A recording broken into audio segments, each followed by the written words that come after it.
Kultuur is 'n fundamentele element van menslike samelewings en omvat die gedeelde oortuigings, praktyke en tradisies wat groepidentiteite vorm. Dit bied 'n raamwerk vir hoe individue met mekaar en hul omgewing omgaan.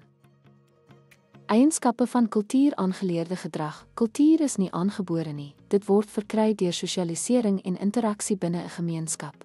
Mense leer kulturele norme en waardes van familie, opvoeding, portuïergroepe en die media. Gedeel tussen lede, kultuur verenig individue binne 'n groep deur gemeenskaplike praktyke, taal en tradisies. Hierdie gedeelde begrip bevorder 'n gevoel van behoort en identiteit.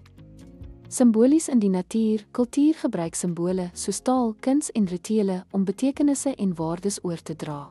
Hierdie simbole help om kulturele erfenis oor generasies heen te bewaar en oor te dra.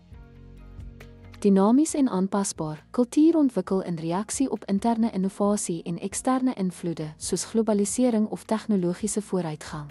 Dit pas aan by veranderende omgewings en maatskaplike behoeftes.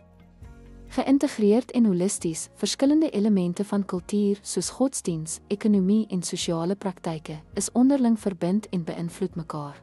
Veranderinge in een aspek lei dikwels tot veranderinge in ander. Universeel maar divers. Terwyl elke samelewing kultuur het, verskil die spesifieke uitdrukkings van kultuur wyd, wat die diversiteit van menslike ervaring weerspieël. Kulturele diversiteit verryk globale interaksies en begrip.